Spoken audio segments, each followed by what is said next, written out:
So hi there. Welcome to another edition of Forum. Please this morning help me welcome Tad Rowan.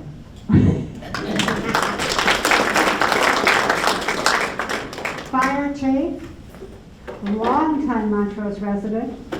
Other than that, I said I would not introduce him anymore because I maybe know too many things about him as a kid. He also brought with him this morning his deputy fire chief, Brent Collier. So, Tad is going to take this away and tell us everything we want to know about the Fire Protection District. Good morning, everybody. Thanks for having me. So yeah, I'm here to just talk about the Fire Protection District. I've got a few slides here. I'm going to kind of run through just in general what the Fire Protection District does for you. About 20 minutes or so. Judy Ann asked me to speak for about 30 to 45 minutes, and it's real tough to put something together for that. So what I'm really looking forward to is the question and answer period afterwards. So as we're cruising through, jot down some thoughts, ideas, anything. Really looking forward to answering some questions from you once we get there. Not yet, sir.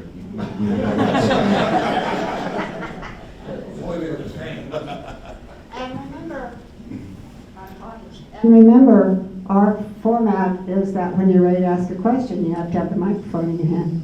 So when it's time for questions and Tad's ready, if you'll raise your hand, I'll bring you the microphone. Until then, nope, you have to wait. Great, sounds good. So the Montrose Fire Protection District is a special district within the state of Colorado. So we're organized under Title 32 of state statute. And what that really means is that we're not part of Montrose County, nor are we a part of Montrose City. And I think that's the important thing. We're our own local government, governed by a 5-member board of elected board members from property owners within our fire protection district boundaries. And I'll show you those boundaries here in just a little bit. On the screen here are our current board members. We have Cody Russell, Leslie Kiami, Peter Cassidy, Greg Bullock, and Ronald Carnes are our current board members for the Fire Protection District. The Fire Protection District, since we are a special district, our primary source of revenue is from property taxes, okay? We also charge fees for service for our ambulance service, but property taxes are the biggest source of funding for us. We have other smaller revenue sources as well, as I'll show you on here. The laser pointer is not working great on this device, but as you'll see here, the primary, the last 3 years of our revenue, most of our money comes from taxes. And then we generate just under $2 million from fees for service, and about $500,000 from other revenue sources. Those things being grants, interest on monies that we have in reserves, and just all sorts of different miscellaneous type stuff. So we operate roughly around $10 million for 2024 was our operating budget. On our expenditure side, like everybody else, any other industry, our personnel costs are our biggest costs, roughly about $6.5 million, about $1.5 million in other operating. We spent $438,000 in 2024 on capital to purchase new fire apparatus. And then we finished up some debt service for one other old piece of, or not an old piece, but an older debt service fire apparatus in 2024. So we expended about $9.2 million in 2024. So I wanted to talk just a little bit about our general property tax revenue. And one of the things that is unique to fire protection districts under Title 32 is it's very specific on what other revenues we can charge for, so fees for service. So up until last year, fire protection districts could only generate revenue from general property taxes or fees for service for fire prevention, inspections, permitting, as well as ambulance service fees. That changed in the legislation last year on Senate Bill 2493, which then opened up the allowance for fire protection districts to now go and ask the voters for sales taxes as well. The Montrose Fire Protection District is not doing that, nor do we have plans to do that right now, but it does offer in the future a way to better stabilize revenues for the fire protection districts throughout the state of Colorado. in the event of economic downturns. And that's what I put this slide up here to show. So if you guys can remember back to the recession of 2008, that recession really impacted the fire protection district on the reassessment year of 2010. So as you can see, our revenues at that point in time were roughly $4.1 million going into that reassessment year. But then you see a significant dip all the way down to roughly 2021, when that property tax revenue finally returned back to its pre-levels. So during that recession time, obviously everybody was struggling at that time with their property values, et cetera. So administration, the board of the directors at the time did not feel it prudent to go and ask for a tax increase, obviously. So we tightened our belts, whittled things down, reestablished our strategic plan to continue to provide service to the community by freezing hiring, changing our staffing model, holding off on replacing capital equipment, et cetera. But now that we finally caught back up with our revenue, we've got a lot of catch up to do on our operating side. So we're in the process now of purchasing apparatus to replace fire engines that are well over 20 years old. We're replacing ambulances that are 12 to 15 years old.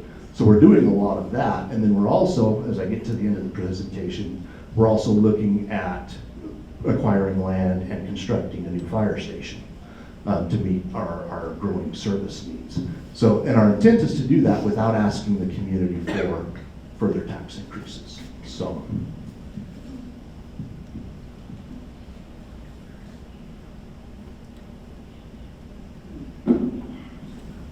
So of that $10 million that we expend about, or every year of our budget year, let me show you what you get for your money.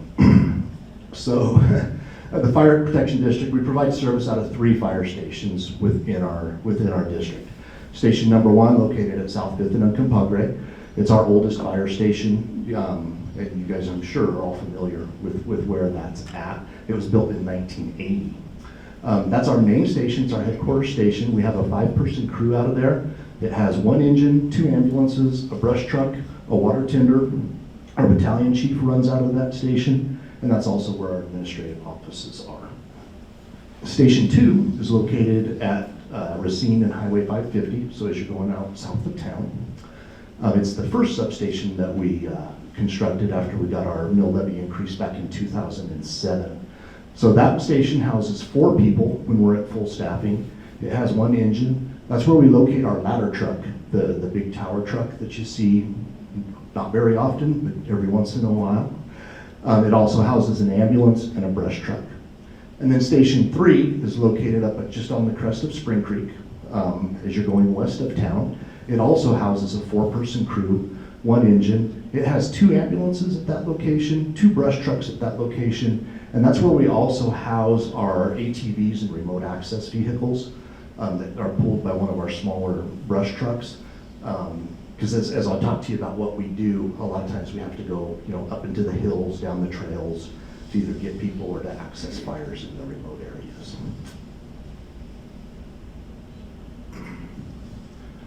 So this is the area that we cover. So the Montrose Fire Protection District is responsible for first response to about 1,000 square miles surrounding the city of Montrose. But of that 1,000 square miles, this red line that you see here, that's our jurisdictional taxing boundary. So we collect property taxes from properties located within this 425 square miles, as well as a couple of little island properties adherent to Uray County. But as you can see, we cover a vast amount of land surrounding Montrose. The colors that you see here are what we determined to be the first response zones for those 3 fire stations that I just pointed out earlier. So the blue is our District 1, covered by Station 1. The green is covered by Station 2, and the tan is covered by Station 3. Now, that's not to say that those are the only areas that those units respond to. Because as you can see, we have this 1,000 square miles that we cover, but when you plot out where our incidents occur, All of these incidents are from 2024, so the calls that we ran in 2024 and their locations. You can see primarily the high density area of our call volume is right around the city of Montrose where our population lies. So, now one of the things that's very interesting to note here is that 75% of all of our calls, we ran 5,215 calls last year, 75% of those occur concurrently. So they don't just come one call after another. They occur 2, 3, and 4 at a time. And we're covering all of those calls from the 14 people that we have staffed across the district. So if you look at this concentration, the majority of the calls occur here, and if you do the math, 75% of those are occurring concurrently. So just because you live next to fire station number 1, if you're lucky enough to be the first one to call 911, you get a really fast response time. You know, you get people there within 4 to 6 minutes. But if you happen to be that second or third person to call 911 in this same area, you have to wait for resources to come from Station 3 or from Station 2 to help cover that. So the way that we do that, we joke, it's like moving pieces on a chessboard, right? So we staff an engine and an ambulance out of each of our stations. All of our staff is cross-trained. We're all firefighters and we're all medical providers, either EMTs or paramedics. So we just take the calls as we come, and we'll try to first respond and triage the calls as best as we can to ensure that we're getting a rapid response to the most acute incident that we have at the time. You know, it's one of the questions that I get all the time is, why does the fire engine go to the ambulance call? It's for 2 reasons, right? One, we need the number of staff there to carry our equipment and safely transport patients, etc. But the other thing is we want our people in the vehicles that could potentially go to that next call that we know is going to be coming very shortly. So they maintain their readiness and their preparedness so that they can leave from an EMS call and go to a fire suppression call. So it just works efficiently for us with low staff to be able to maneuver our equipment and our staff across this entire district to ensure that we're covering our calls.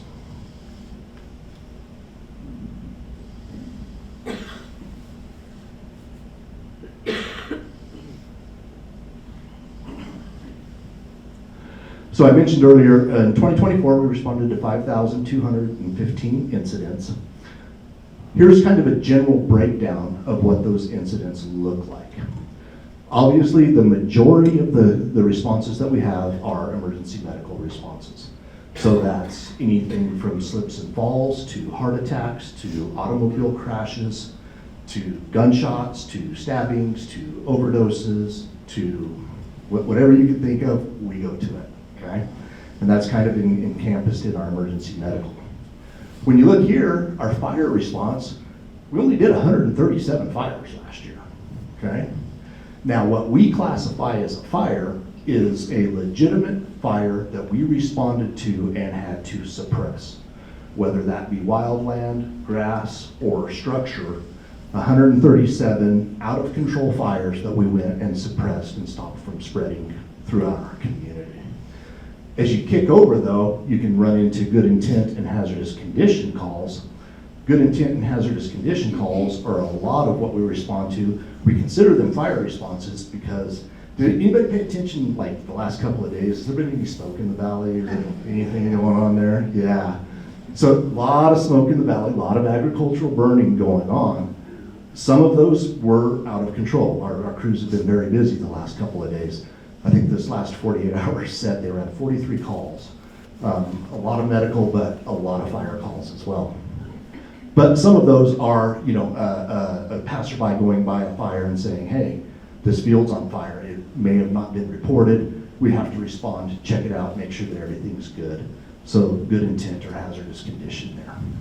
Also lumped in there are fires that occurred but did not require suppression. So, you know, take, for example, like a stove fire within a residence. You know, a stove will catch on fire. We have to put a full response to it. We have to send an engine, a ladder, an ambulance. but when we get there, it's self-extinguished or the homeowner is extinguished with an extinguisher, etc. It doesn't kick into the fire category, but it's still required an emergency response. Service calls, public assistance, 636 of those. That's kind of a variety, but the majority of those calls are what we call lift assists. One of the things that we do in the community is people that fall, can't get up, but don't require emergency medical treatment or transport. They call and we will send a crew over there and assist them from the floor to bed or from the floor to a chair. Do a quick evaluation of them to make sure that they're not injured and don't need transported to the emergency room. But it's a very high frequency event for us, particularly as our population within the community ages and tries to remain in their home instead of going to an assisted living or a nursing home type care. And then 300 false alarms. False alarms could be anything from the alarm system at CMU going off, due to construction. That never happens.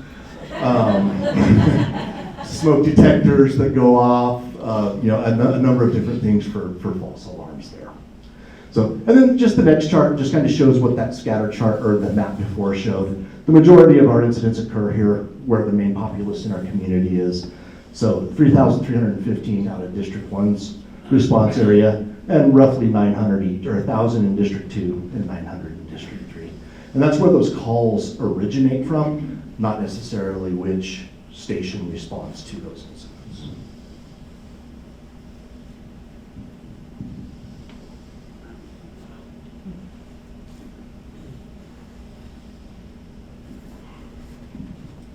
So we're not getting any slower, right? When we look at our historical and our projected call volume, we just keep getting more calls. As our community grows, as our community ages, as we get more population doing more things, and it's become more acceptable to call 911, right? When I first started in this business, people wouldn't call 911. You had to not be able to move before you would call an ambulance. Now, that's not necessarily the case.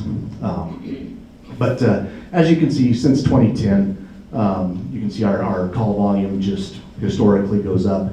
We increased our call volume on an average 7 to 9% per year. That's 10 calls a day? Yeah, it's busy. So, before I click to the next slide, one of the things that I wanted to point out, well, actually I'll leave it on this slide here just because it's kind of a cute little picture. But I mentioned before that all of our firefighters are dual role. So we provide, everybody is a firefighter and everybody is an emergency medical provider. In addition to that, since we are an all hazards department, we also respond to hazardous materials incidents and we're a rescue service as well. So all of our staff, in addition to their firefighting and EMS education, is required to have specialty training in high angle rope rescue, swift water rescue, ice rescue, trench rescue, a number of different things that we have to train our personnel for and equip our personnel for, since we are in all hazards. It's an old joke, but it's so true. What does the community do when they don't, or who does the community call when they don't know who to call? They call the fire department, right? And so we have to be prepared to respond to all types of those events and be able to take care of our patients, take care of our community from a variety of different hazards within our community. So in addition to the response, we also do other things within our community. Some of our non-emergency activities are prevention. So we provide plan review and inspections on new commercial construction within our fire protection district. We do fire suppression system reviews on new construction that it's required by code. We do commercial building inspections each and every year, and then we do public education for both fire safety and injury prevention.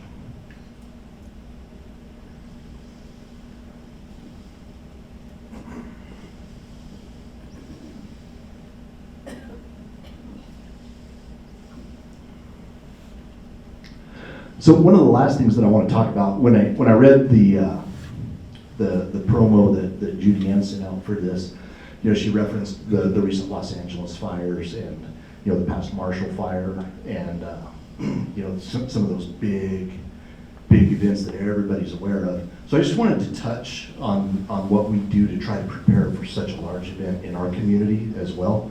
Not something that I usually dive into, but just wanted to let you guys know that we do have systems in place to deal with those large scale incidents within our community. But because of the community that we live in, it's not as cool as like LA, right? We don't have 300 firefighters on duty at any given time that at the click of a switch can respond to an event. So due to our location, our size, our population, we rely heavily on mutual aid from other partners that we work with. So some of those partners on the fire and EMS side is the Olathe Fire Protection District, just down the road from us, Delta County Ambulance District, Olathe County EMS and Fire, and also Gunnison EMS and Fire. So all of our neighbor agencies, we work very well together to help each other out. So an example of that is yesterday, we had a large fire on JJ Road, which is between Montrose and Olathe. And we also had 2 other incidents occurring within our district at the same time. So we didn't have enough fire resources to adequately respond to that fire. So we called for Olathe to assist us on that. And they had assisted us with a couple of engines and a water tiller. So it happens pretty frequently, mostly on the EMS side. We respond into Olathe's district to help them out with when they have multiple medical calls or fire calls, etc. We also work really well with our law enforcement partners. Montrose Police Department, Montrose County Sheriff. We coordinate with them on a daily basis, and they can assist us with first response to emergencies, assist us when it comes time to evacuate an area, just a number of different things that we work very well with them. We also have agreements with our state and our federal partners. The Colorado Division of Fire Prevention and Control. They have an engine housed here in Montrose that they routinely assist us on automatic aid for wildland fires within our fire district. And then we have a mutual aid agreement also with the BLM and the U.S. Forest Service. So for the federal lands that surround Montrose, we will go and assist them. And in turn, if we need assistance within our district, they will help us. So example, recent Monday, did you guys see that bunch of smoke and stuff coming from the river bottom the other? Yeah. We had a significant, or not a significant, but a fairly large fire down in there that we just needed more hands and more help with. Both Colorado Division of Fire Prevention and Control and the BLM sent an engine and a crew to help us contain and extinguish that fire as well. So all of these agreements and everything come with planning. We have to plan for all of our events at a small scale and at a large scale. So where that really comes in is from the county and city emergency management. So both the city of Montrose and Montrose County have hired emergency managers that we work with on a regular basis. But their role is to do the long-term planning and the long-term evaluation of what's going on. So I would recommend, if you have a little time, check out both of their websites. You can see the Community Wildfire Protection Plan that was done by Montrose County, the Hazard Mitigation Plan that's currently being drafted. Sorry, I'm getting a little dry here.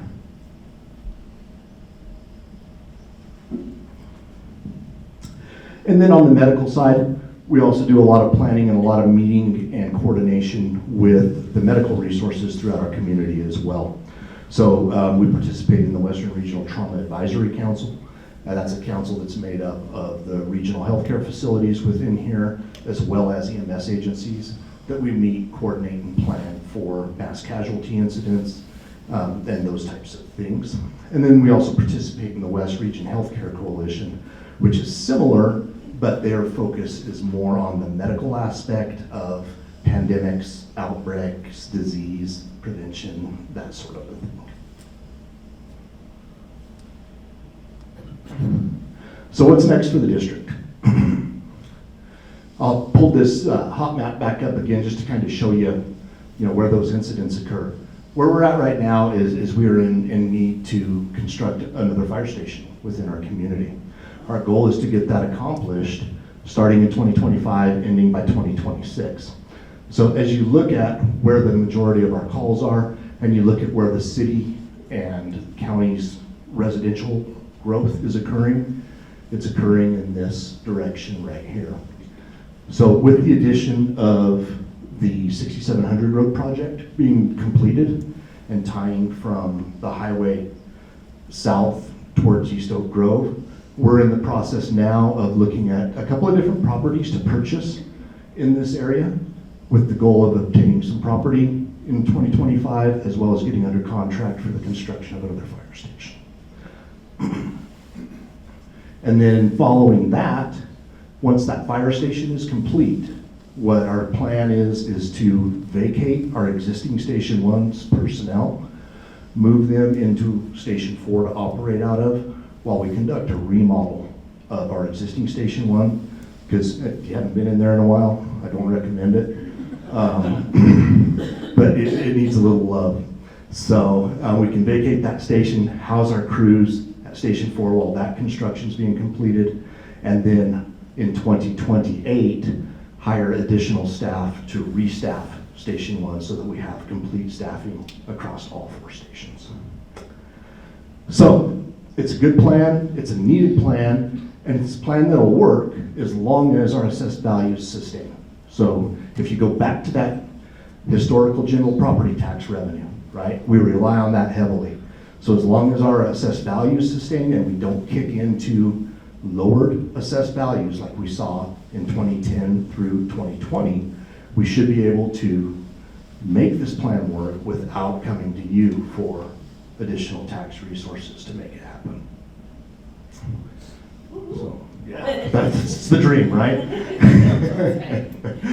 So that's really all I've got. Like I said, I'm really looking forward to your questions, but don't raise your hand without the mic. And I have the mic, so guess what? I get the first question, Ted. So back to your slide about your coverage area, that's a whole bunch larger than even Montrose County. Okay, those areas that are outside of Montrose County that I understand through state legislature you're required to provide services for, do those areas also pay property tax? No, they do not. The only ones that pay property tax are within this red boundary. So we're required to respond outside of this area for emergency medical services only. That's the only thing that we're required to respond for. We respond for fire suppression in these areas. So take, for example, into Gunnison County, into the Cimarrons. We respond there with a mutual aid agreement that we have with Gunnison Fire Department. So that, and mutual aid means exactly that. We'll go help you when you need it, but when we need it, you'll come help us as well. So that's how we get paid, basically, for that. And when I say we respond in there, so if, let's say there's a wildland fire on private land in here that's Gunnison Fire Protection District's responsibility, we're going to respond first because we can get there first. And then we're going to initiate the suppression. But as soon as they can get enough resources there to take over that incident, they will, and then we peel off and come back to our jurisdiction. So this is clear down into the Big Cimarron area? Yes. That's a huge area. Yeah, tell me about it.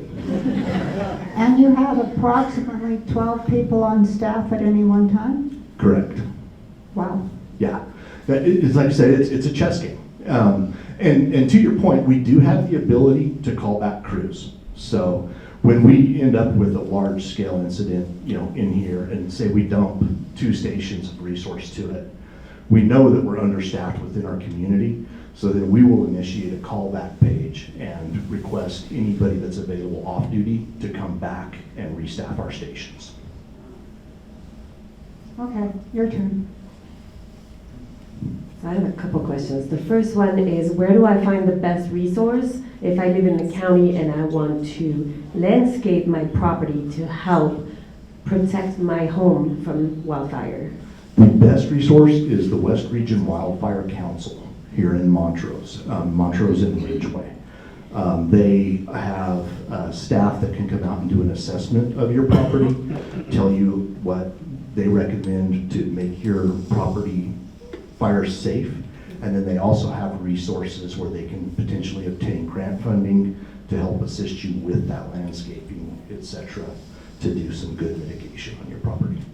And then my second question is, your largest income comes from property tax. However, it's becoming harder and harder to insure properties due to fire issues. So do you report fires to insurance companies, or how are we as a community going to really fight that back? I mean, Davewood is really hard to find homeowner insurance because of the fire risk. And it's becoming a larger and larger problem every day. It truly is. Unfortunately, we don't have a say as a fire protection district. So we get rated by ISO, the Insurance Services Organization. That's the only thing that we as a fire protection district do. So they come in and they evaluate us every 4 years. They look at our staffing, they look at our equipment, they look at our water supply, they look at the community's availability of water, hydrant systems, etc.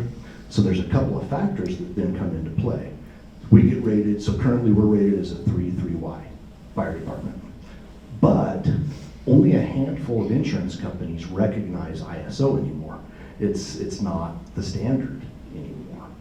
So I think what's happening with the insurance companies is they are looking at values and risk and deciding not to take the risk. It's just a business decision on them. There are some talks at the state level. I don't know of any current bills being run, but they tried last year to run a bill to try and come up with a bridge for this problem that never made it out of committee. So I don't have a good answer for you there. There is also some other things that are coming down in 2026, I believe, is when the new Wildland Urban Interface Code, building code, comes into effect. So counties and cities that haven't adopted building and/or fire code will have to adopt this Wildland Urban Interface Code, but it's starting at this point in time. So any new construction would have to be built to be fire hardened and have good mitigation around it, all of those things, but it doesn't solve the problem of existing properties. So does that answer your question? Best I can. Okay. That really helps, thank you. You bet. Tad, I'm just curious what metrics you use to try to determine staffing level or resources that you need for the service area, whether you're looking just total area or population, any particular, what's the word I'm looking for, other areas that are similar. Durango comes to mind. That you could look at as far as how they're staffed, or what do you look at? That's a great question, and it's to start with, we look at national standards. Okay, so we look at the National Fire Protection Association and what their standards are for what staffing should be. That said, that's not something that our community can afford to attain. Okay, if you look at the NFPA standard for a single-family home residential structure fire, their standard minimum response of firefighters to that incident is 16. Okay, that's what the standard is. So I can't come to a group of citizens and say, I need another $7 million a year so that I can have 16 people at each of my fire stations, right? Because we run all of these different calls. So I've got to have this readiness level that's clear up here for an incident level that, as I pointed out earlier, is 137 times a year. It's not very efficient, not right. So that's one of the standards. We also look at our medical standards for response times. Okay, so you combine, you take subjectively what is reasonable from the standards, look at the call volume, look at the location of the calls, and then you kind of mingle all of that together to see what's going to make that chessboard work the best. What's the right move? What's the right play? What level of risk are we as a community willing to take versus what level of risk do we as a community want to mitigate and pay for? And I think we're in the sweet spot. I really do. I think that we want to be as efficient as we can as a fire protection district without community risk. It has been my goal as a fire chief. You mentioned Durango, okay? Britt and I had this conversation a couple of weeks ago. So Durango is a very similar sized fire department to us. Very similar area, same hazards, same risks, same everything that we have to compete with. When you look at Durango's administrative staff, they've got a fire chief, they've got a deputy fire chief, they've got an EMS division chief, they've got a training chief, they've got a special operations chief. Each of those chiefs has assistants. Two of those chiefs have a couple of captains that work for them, not on the line, but just in in overhead. And then on the line staffing, Durango also staffs significantly higher than we do out of each of their, I think they've got 5 stations that they staff. Durango runs about twice the annual budget that we do here in Montrose. So, not to say that that's wrong for Durango's community. Great for Durango, but just as a comparison. How's your call volume? What's that? Durango's call volume. They're the same volume as us. They run a little bit more on the EMS side than we do because they do interfacility transfers, and we don't. We only do 911. I'm not going to answer another question if somebody doesn't have a microphone. I have 2 questions. When I call 911, who answers? That's not one of your 12 people, is it? Who answers? Okay, so Western Colorado Regional Dispatch Center, WESTCO, is who provides dispatch services for us. And it's a regional dispatch center that answers the 911 call and provides dispatching services for the region's fire departments and law enforcement agencies and EMS agencies for Montrose County, Ouray County, and San Miguel County. Thank you. Second question was, I live not too far from Chipeta Lake. So recently, about 2 weeks ago, when it was still frozen, I'm driving by and I see your people there. Would that have been a training exercise? Yes, it was. Okay. So every year we recertify our personnel in ice rescue. That's one of the things I missed out that we do, is ice rescue as well. So we have the equipment and we train all of our personnel to have the ability to go out on that fragile ice and rescue people when they fall in. I've been reading lately about some consolidation over the past few years in the fire equipment manufacturers and also the lead time on producing equipment. Have you seen that, and how are you planning to staff the Station 4 with equipment in terms of when you need to order? Great question. So we just recently took delivery of 2 new fire apparatus, a Type 3 from BME and a Type 1 from Rosenbauer. We ordered those engines in 2019 and we received them in 2024, to speak to your lead time. With the consolidation of 3, Rosenbauer being the big one, absorbed a bunch of the smaller fire apparatus manufacturers. So this all started in the COVID area. Remember when we had the chip issue and nobody could go get their Ford pickup or anything like that? Well, the same thing happened with fire apparatus. So that was their problem then. In that meantime, those companies consolidated, they've got kind of a monopoly on the marketplace there. Costs have increased by 45%. So for example, the Type 1 engine that we just received in 2024, we paid $689,000 for that engine. We just ordered another one. It's going to be $782,000. Same spec, same everything. So what are we doing to prepare for that?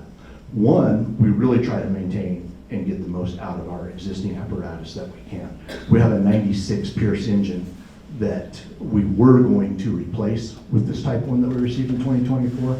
We made the decision to just put a little bit of an investment into that and utilize it as a good, solid reserve engine So we're gonna fully equip it, we're gonna upgrade the lighting package on it, make sure that it's functional, because mechanically it's sound. So then when it comes to Station 4, with the engine that we've ordered this year, we'll have enough to put a primary engine in each of our stations and have a reserve engine that we can plug into any of those stations when one of the others is down for maintenance. Now where it gets tricky is the time frame on ordering. Because if we appropriate funds in one given year to purchase a new engine, but we're not gonna see the build out of that and delivery of that for anywhere from 385, I think is the current buzz on that, 385 to 400 days, we have to plan well in advance of when we have to cycle out an engine and spec and order those engines and ambulances to roughly 2 years prior. Okay, back here. So, Tad, how do your firefighters get trained? Do you train from within? I know your EMS is more complicated, and do you have enough of them? And then if you're willing to answer this question, what would a starting firefighter make in salary with somebody without experience?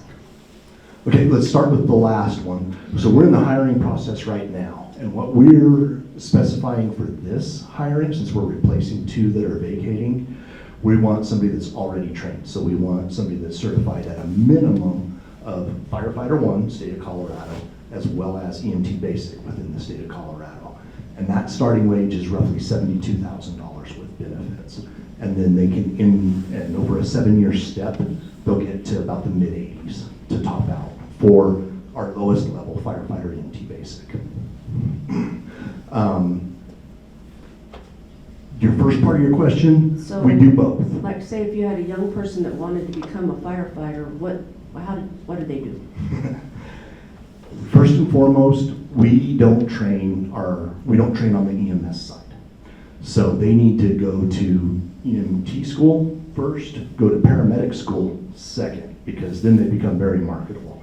We want to hire trained paramedics. So unfortunately, that's really not available to us on the Western Slope very easily. The Delta Votech CMU offers EMR training, but I think CMU has a paramedic program now in Grand Junction, but most of them are all on the front range. So depending on what our needs are, like I said, this hiring, we're looking for already certified firefighters. Hopefully we can poach them from another department, so they come in with a little bit of experience for us, right? But like when we plan to staff for Station 4, what we'll do is we'll lower our requirements when we hire and only seek certified EMS providers, and then we'll run a fire academy to train them and certify them at their Firefighter 1 and Firefighter 2 levels. Do you have any female firefighters? We do. We have 4 female firefighters right now on the line. And how many cats do you actually get out of the trees? We don't do cats. Okay, I'm coming to this side of the room.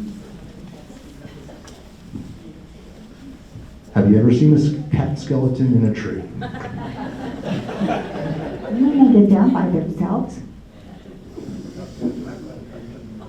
I want to first thank you for the good job you guys do. You have a heck of a territory to cover, and you do a great job. Thank you.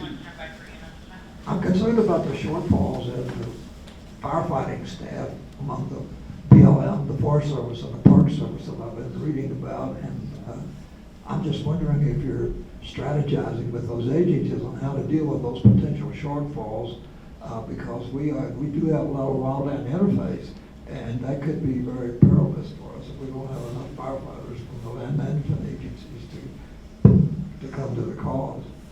Yeah, it's a great question. I think it's a little premature for me to be able to answer to that as far as the strategy goes. What we know today is that the suppression side of the federal fire response and law response is untouched. Everybody is, I spoke with one of the supervisors at BLM the other day. They're able and they're authorized to hire their seasonal firefighters, staff to what is appropriate for the regions as it's been determined. I think where the bigger risk really comes in is on the planning side of things and on the mitigation side of things.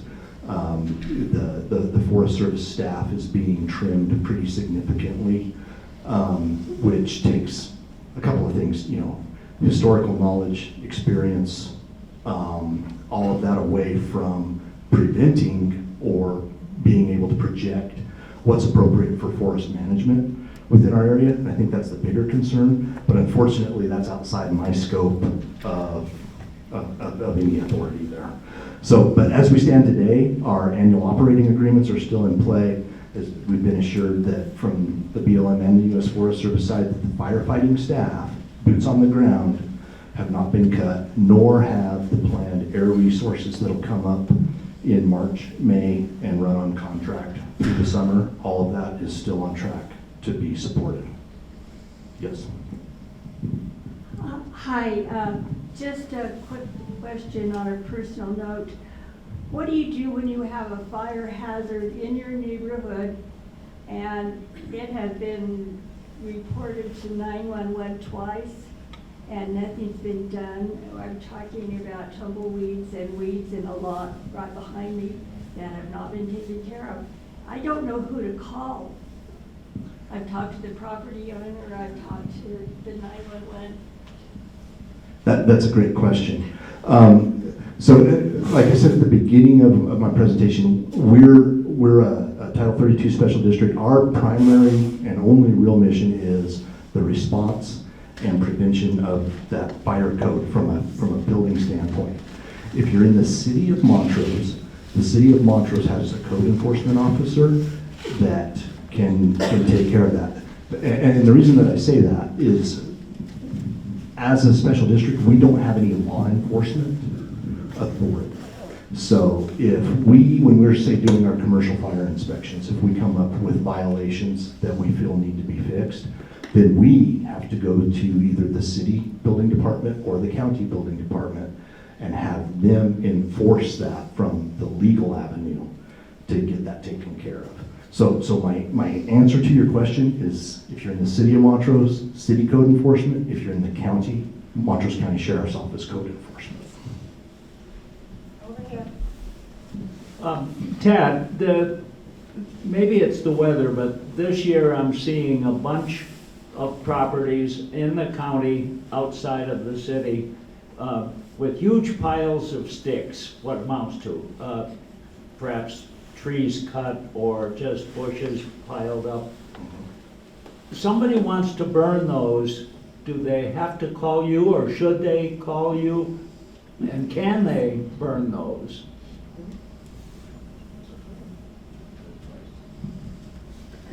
Man, I was anticipating that one. All right. So, open burning. Here's how it works. I was, yeah. I was hoping it wasn't going to come, but it came.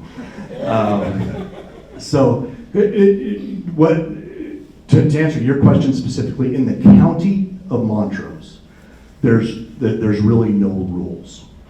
Okay, so the county has not adopted any open burning ordinances. So and there's some reason behind that. It's in an agricultural community, open burning is a necessity. And that's understandable. I think what you're pointing out, though, is a lot of this may tip over from agricultural burning to just general cleanup. They're doing slash piles, doing a lot of things. At some point, as our community grows, it's going to need to be addressed. But as it stands today, here's what the rules are.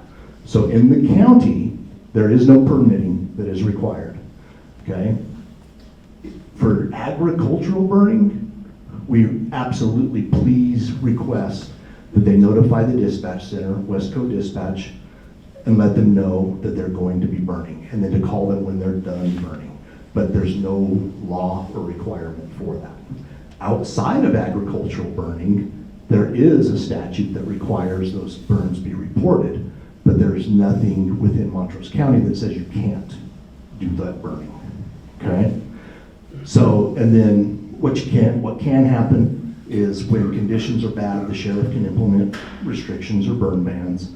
And then there might be some air quality stuff, but it's not enforced on the western slope because it's all ran out of Denver. So we can call and report that, but there's nobody here to enforce that. So in the city, it's a different story. The city has an ordinance that requires any open burning to be done through the issuance of a permit through an agreement that they have with the Montrose Fire Protection District.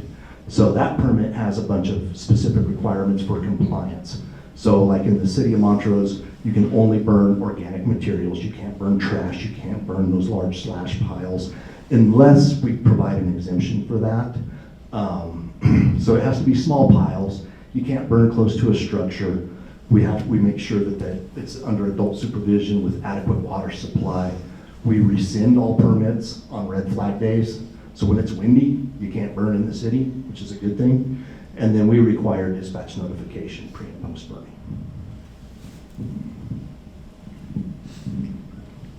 I didn't hear the word volunteer anywhere in your presentation yet, but how do you interface with a volunteer fire department? You like to have people certified, but what if somebody wants to join a volunteer fire department? How does that interface with you? There is no volunteer fire department anymore. No. We stopped recruiting for volunteer firefighters and retaining volunteer firefighters, oh my gosh, 10 years ago. And the reason is because our community grows as our responses grow. We respond to 14, 15 calls a day. One, it's difficult to maintain a volunteer to take on that workload. And what we found is we would recruit volunteers, we would train them, we would equip them to the tune of about $10,000, $12,000 a pop, and we couldn't retain them for more than 6, 8 months. So it just wasn't an effective model for us. There are volunteer fire departments in smaller communities still, but even that trend is going away. It's a different world. Volunteerism isn't a thing like it used to be, unfortunately. Okay, what's your follow-up then? The other thing is, I noticed you have like almost $2 million of outside revenue. Those are for services you provide, or do you bill other people for that? What are you getting? So that $2 million is when we transport somebody with our ambulance, we bill their insurance company or Medicare or Medicaid, and that is the reimbursement that we receive back from our ambulance services that we provide. Does that extend to those outside areas too? Yes, it does. With some of the experience in the California fires and water supply, obviously the fire hydrants can't have a capacity to meet that. What do you have in terms of water tenders and in terms of at station? I think you showed us, but do you have any mutual aid with like commercial water tenders, or are you looking at an increase in water tender capacity as you go forward? So we maintain one water tender within our district, and then we have mutual aid agreements with Olathe Fire Protection District and Log Hill Fire Protection District for additional water supply, so that we can provide a continuous water shuttle at any time that we need to. So we have a 4,000 gallon tender. Same with Olathe. Log Hill actually has 2, so we can coordinate the response of those water tenders as well. And then we do have, through our county emergency planning, we have identified commercial resources for dozers, water tenders, etc. Haynes Excavation is the one that pops to my head. They always have a number of water tenders available to us, as well as the city and county public works departments can offer us theirs. Sorry, it's time for the last question, so Jim, you get it. Can it be somebody else? So to prevent getting wrapped on the knuckles by Judy Ann, I have to put this in the form of a question. Yes. Would you be interested in a FYI for your information? I'd love to. Okay, so this is in regard to the question that the nice lady over here asked about who to report. I went to the city of Montrose, State of the City, and they have a new system in there. It's called See, Click, Fix. that you can download on your phone. And if you see something that looks unsafe, unusual, whatever, you can take a picture of that, and has a GPS, and you can actually look exactly where this is, and then they have a place where they will respond in a timely manner. So it's see, click, fix. C is in the letter C, or C is in C? C, S-E. Okay. Somehow So that, C, click, fix. somehow Give it a that try. sounds like an advertisement, didn't it? It did. Instead of a question. Do we know that Jim knows he has to ask questions? He can't have comments? Ah. You know, he has some fire department experience in his background. I thought he was going to come up with a really technical one, didn't you? Well, thank you all. I thought Ted's presentation was amazing. It's nice. Good conversation.